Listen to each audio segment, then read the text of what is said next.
Alright, so welcome back everybody. So for this video, I want to show you guys how to play Aqua, Biodiversity in the Oceans. Now this is a game I checked out from my library and I finally decided to play it and try it out. I've played it a couple of times, and so I wanted to explain how to play the game to you guys as well. So in Aqua, we want to build ecosystems and we want to build reefs, okay? Now, for ecosystems, we're actually going to be placing our small animals into ecosystems, okay?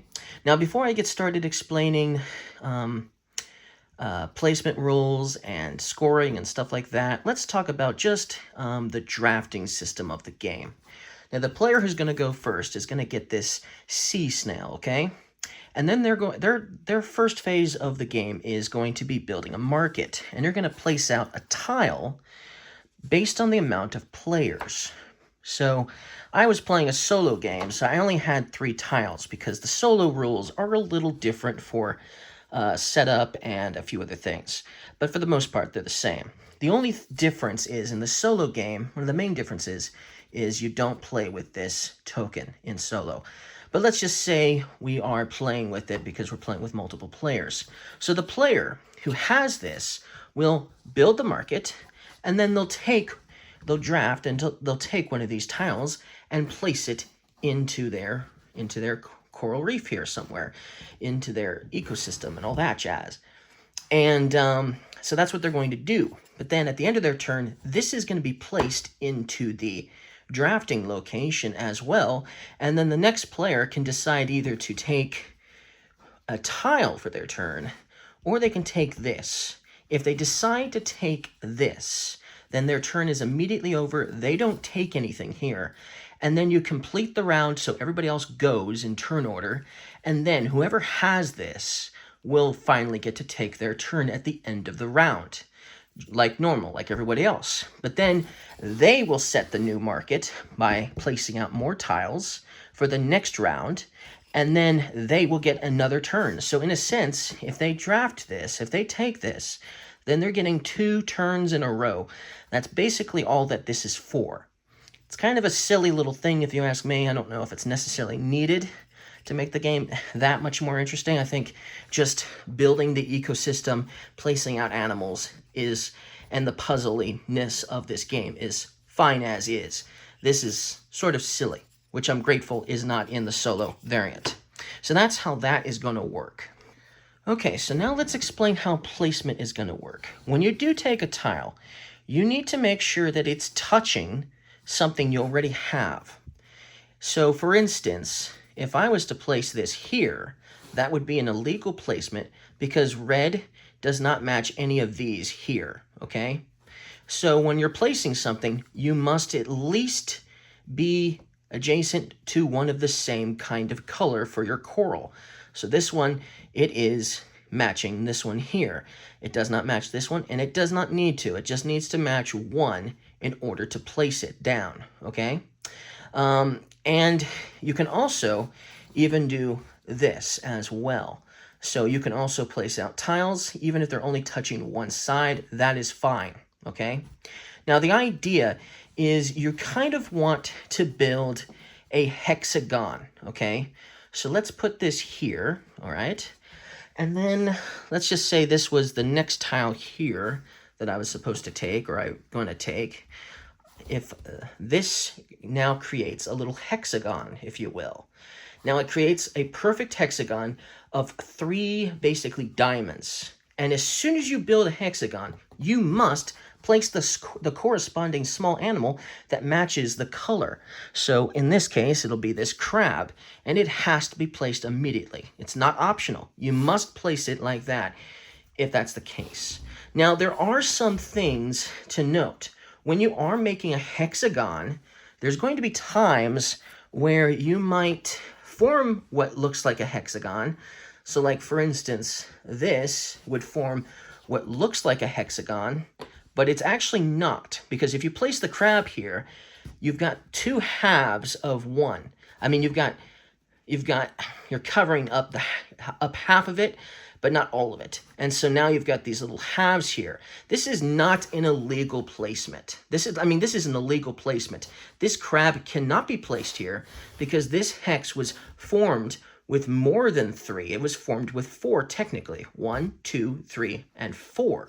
And it's covering only part of the third one, making it split in half.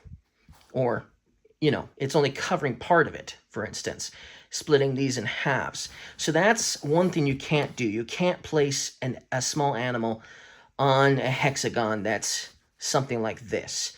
Like I said, it has to be a perfect 3-diamond shape to form a hexagon, okay, in order to place a small animal on it. That's one of the things that you're going to be doing. Now, when you place out your tiles, another thing you want to do is, while this creates an ecosystem, which allows you to place an animal, you also might want to be working on reefs as well.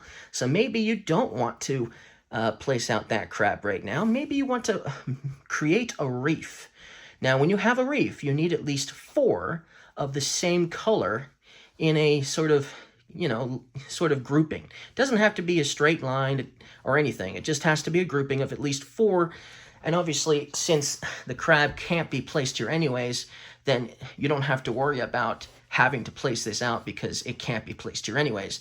And now you've got 1, 2, 3, and 4 forming a reef, okay? So a reef is another thing you want to form. You're going to want to form a reef. At the end of the game, you're going to score points not just for small animals and large animals, but you're also going to score points for animals that are adjacent to reefs. And in order for coral to form a reef, like I said, you have to have 4 of the same color to form. But yes, that's the idea. You're going to want to have animals adjacent to the reefs that you build. Okay? Now, when you do form a hexagon, it has to be of the same color too. So while I'm putting these here just to kind of show you, you want animals adjacent to a reef, this seahorse couldn't go here because that's a different color. It has to be all matching the same color in order to place out the animals there. Now, let me build this up a little bit to explain the next part. Okay, so now let's just say it's my turn again, and I've got this nice crab here already placed out. And now I'm going to use this tile here to make another ecosystem for another small animal, which is perfect for the crown of thorns starfish here. So let me grab one of those. So I immediately now place one of these. Now I've got 2 animals that are next to each other that are completely different, okay? And I can, if I want to, I don't have to, but if I am allowed to now place out a large animal in this formation, like so, if I so choose to, for extra victory points. Now, like I said, you might want to hold off, maybe. You don't have to place this immediately. But why would you not want to place this out immediately, scoring the 5 points? And it doesn't matter which side you put it on, it's just for aesthetics. Do you like barracudas more than moray eels? That's the for aesthetics. So it doesn't matter which large animal side you use. Like I'll always use the manta ray side because I just like manta rays the most. But one of the reasons why you might not want to place this out right away is because you might be able to form something else. So let's say it was my turn again, and I was going to place out another tile here, for instance. Let's do it like that. There. Okay, now I just need a half. So let's just go ahead and say it's my turn again, and I want to place out another diamond to form another hexagon. So now I've got another perfect hexagon of 3, and it's green. It's all green. So that means I can finally place out a green sea turtle, putting this here, which now means that I can place a large animal, but a bigger one, like this manta ray, for instance. So that might be a reason why you might not want to place out a large animal right away. Maybe you're planning on getting one of the bigger ones, like the manta ray or the whale shark, for instance. You might be tempted to wait a little longer to get the better ones, obviously. But yes, that's something you can do. Now, when you place out a large animal onto these small animals, they like biodiversity, these animals. So they want to be on top of various different species. So each of these small animals must be different in order to place the large animal out. So if this was two of the starfish and one sea turtle here, I could not place out this manta ray, just so you know. That's just another placement rule. But hey, I've got a manta ray now. Yay! Isn't that nice? So now, let me just fix up a few more things, add a few more animals and ecosystems and reefs to my ecosystem here, and then I'll talk about scoring, how scoring is going to work. Okay, so let's talk about scoring now. So you're going to score points for your large animals first. So go ahead and remove them from your area once you've scored them. So I'd get 5 points for this barracuda, and I'd get 18 points for both of my manta rays, because hey, I like manta rays. So I managed to get 2 of them. It's not a bad idea to get more than one of the same animal, but you can. That's why I made it this way in particular, because you can get more than one of the same big animal potentially. So then, after you've scored your big animals, you will score your small animals as well. So I would get 3, 6, so that's 6, 8, 10, 12, 14, 16, 18. So I'd get another 18 points just for the small animals that I have. Oh, wait. I'd get actually 19, 20, and 21. I forgot about this little seahorse over here that didn't get covered. I'd scored for this one, even though it didn't get covered as well. That's why I left it out there, just as an example. Then you'll notice I have a reef, a blue reef right here. That's 1, 2, 3, 4 in segments, but there's actually 2 more, and that's fine. The reef can be as big as you want it to be, as long as it's at least 4 segments big. And I also have a pink reef down here. That's 1, 2, 3, 4, 5, and 6 as well. So another big one, another reef. Now, the way your reefs will score you points is the animals that are actually adjacent to the reefs and how much they're worth. So this blue reef will score me 3, 5, 6, and 7 points because this crab, this seahorse, and this clownfish is adjacent to this reef. You'll notice this doesn't qualify as a reef because it's only 3 segments. It's not long enough. It's not big enough, okay? And then this pink reef is going to score me 4 points because the green sea turtle and the clownfish are adjacent to it. And yes, that means that this clownfish scored me points for this reef and this reef, and that's fine as well. So that's part of the scoring, but there's still actually more scoring than this. Then you're going to look at these tiles. These tiles here, this is the core game tiles, and there's advanced tiles that you can have, but this is the core game. And you always play with the 6 main ones if you're playing the core game tiles. But the animals that you put with these tiles, that you match up with them, they will be randomized. So this layout may not be your layout. You might not have the crab with the first tile here, for instance. You might not have the seahorse with this tile, for instance, okay? Now, what this means is, it means that these tiles are native to this tile. So that means this crab is native to this tile. That means this seahorse is native to this tile. That means this clownfish is native to this tile. That's what that means. And you'll score points based on the native animals that are part of that tile scoring. So what does that mean? So let's just talk about this one, because this one is different from all the rest over here. What this means is this crab is native to this tile, and I'm going to score 1 point for every animal species that is adjacent to my crabs. So first of all, I'd have to have crabs. If I don't have crabs, I wouldn't score any points with this tile, okay? That's what that means. But you notice I have 2 crabs here, and they're adjacent to animals. So this crab here would score me 1, 2 points because it's adjacent to 2 animals. And this crab would score me 1, 2, 3 points because it's adjacent to 3 animals. So I'd get 5 points for this tile here, okay? Then this one here. Okay, so let's talk about this one. So first of all, do I have any seahorses in my ecosystem here? Yes, I do. I have 1, okay? So then I'm going to look and see how many of these tiles I have. And I'm going to score 2 points for each one of these that I have, for each one of these I have. I only have 1 of these, okay? Only 1. All right. So I would just get 2 points because I only have one of these and I only have one of these. So I'm only going to score 2 points for this. Okay. That will change in a moment, though. I'm going to get a little bit more than that for one of these tiles coming up. So I only got a couple of extra points for having these tiles together.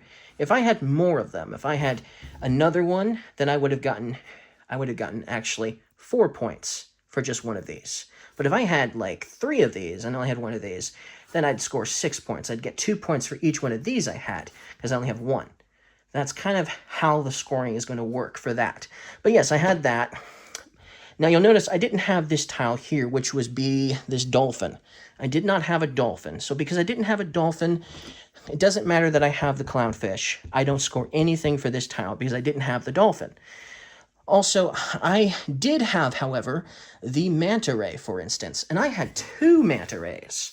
Isn't that awesome? I had not only 2 manta rays, but I also had 2 sea turtles. Okay? So what this tile means is I'm going to score 3 points for each sea turtle I have, for each one of these I have. So in this case, this manta ray, thanks to these 2 sea turtles, would score me 6 points, yes. This one would score me 6 points, and this one would score me 6 points, because I have 2 seahorses for this manta ray, and 2 seahorses for this manta ray. So I'd get 12 points. That's amazing. See, much better than I scored over there, because these are going to give me 3 points. So this would score 2, this would score 3. Obviously, I got 3 for the manta rays. This one here, which is the sharks, they would score 3 points. And then the whales, they would score you 4 points if you have those out. And that's basically how it works. But I didn't, even though I had these out, I didn't have a whale shark or a whale on my board, in my ecosystem. So then I wouldn't get any points for this, and I wouldn't get any points for this. So it's definitely sort of a puzzle. You kind of want to try to focus on getting as many of these animals with these tiles to score the most points. You kind of want to make sure you're making that work. But you also have to have variety in order to even get these guys placed out. And that means you also have to find tiles that also match other corals that are next to it. So it's a lot to think about. It's definitely a very puzzly game for sure, and how you're gonna get that to work. But I think I explained how you play this game well enough that it should help you guys out. Thank you guys for watching this video, and I'll see you guys again next time. Bye.